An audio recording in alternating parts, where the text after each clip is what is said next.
I'm not a lawyer, but I'm just trying to read through the dotted lines into what was not said in what was said. Exactly. So in their statement, they said, and I quote, we cannot take ownership of the results. Correct. So the key word is the results. Correct. Then that will be announced because of the opaque nature, and that's what I think we're trying to Correct. yes, what that word opaque nature means. But then the last interesting thing is we cannot take ownership of the results that will be announced because of the opaque nature of how the last phase has been handled. Yes. The last phase. So for me, those three things, the first one, distancing themselves from taking ownership or being part of the process. But of particular interest is the issue of taking ownership over the results that will be announced. The opaque nature of the last phase. And I think President-elect William Ruto later addressed this when speaking to journalists at Bomas. And he was talking about the whole process having been very transparent and very open, that anybody could access the Forms 34A, Forms 34B from the IEBC portal. So to him, this was so clear. There is no opaqueness in his response.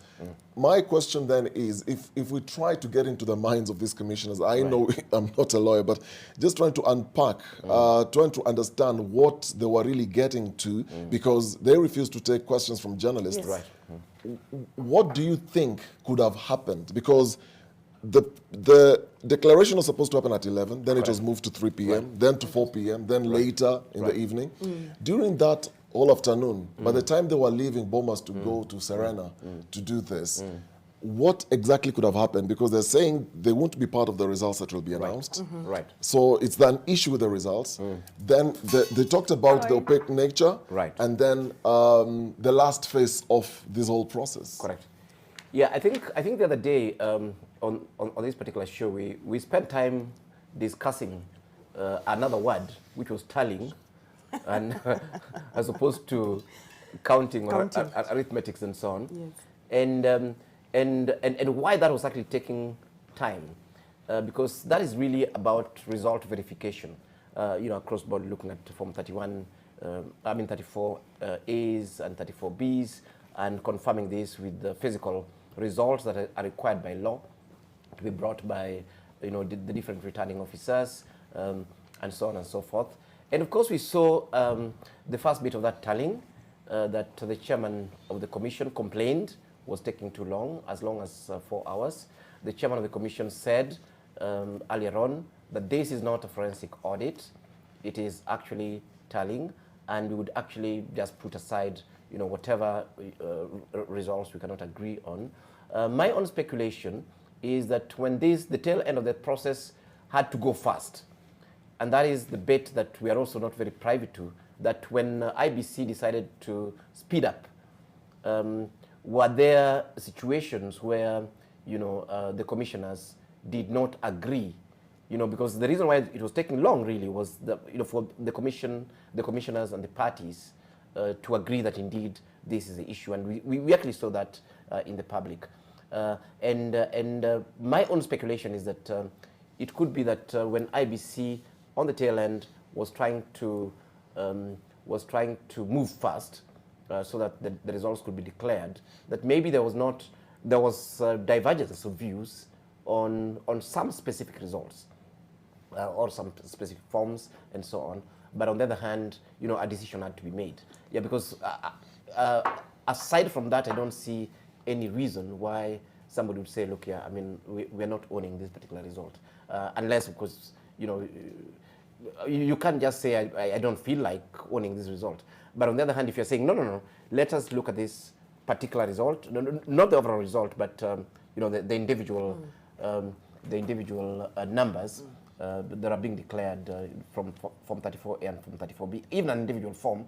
If you go there and you say, look, I mean, I think there's an issue with this form, and your colleagues are saying, no, I mean, this is clear, and meanwhile you're being told no. I would imagine myself as a commissioner being told by Chebukati that, Omenya, you are holding the process. What is the issue here?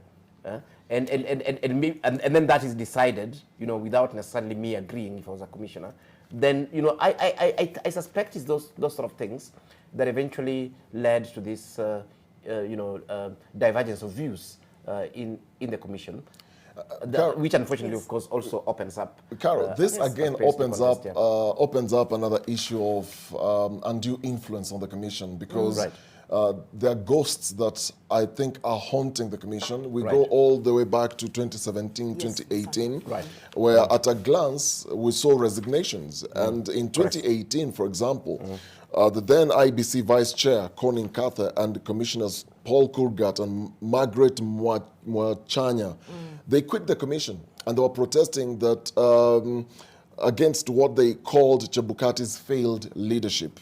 And then in 2018 still, another commissioner, Rosalind Akombe, quit 10 days to the October 26 repeat presidential elections. That was in 2017. So we are now seeing another picture. Now we have 4 commissioners who are saying, they didn't mention Chebukati's name, but from their statement, you can clearly tell they were alluding to the fact that whatever Chebukati was going to read, they're not party to it. They don't agree with it. What is this thing that we continuously keep seeing coming whenever we go through every election cycle with IEBC? Commissioners divided either prior or even during or after the announcement of the presidential results.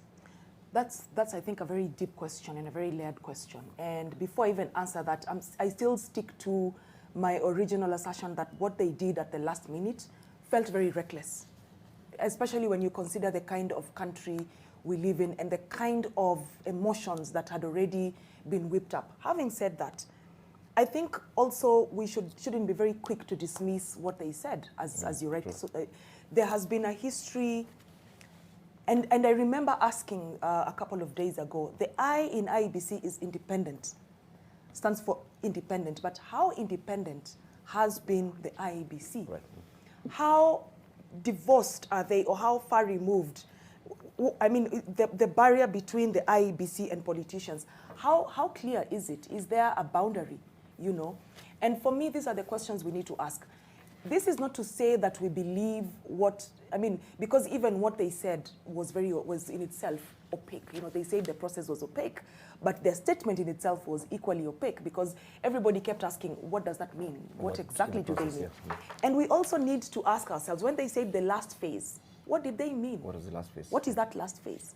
Because I've not seen anywhere where these are the phases of IEBC, because we can go all the way back to voter registration as the first phase, for example. So when they said last phase, what did they mean? Did they mean the voting process? Did they mean the tallying process? And if it's the tallying process, are there processes within the this tallying process where you can say this is phase 1 of tallying, this is the phase 2, and this is the last phase of tallying? So even the statement they made in itself was opaque. And they are the only ones who can come out and tell us what they meant. What they meant by opaque and what they meant by last phase. But we still have to talk about the independence of the IEBC. Independence right from the time commissioners are hired to become commissioners. That is something we have to talk about. I remember watching the public interviews of the IEBC commissioners, and the thing that struck me was that one of the candidates that actually made it to interview, for me this was shocking. One of the candidates that made it to interview was asked, it appears you, and I don't think I'll not mention the name, but the people watching will know who I mean. It appears you finished your master's degree in 2019, and he said yes. And it also appears that you finished your PhD, was it 3 months after finishing the...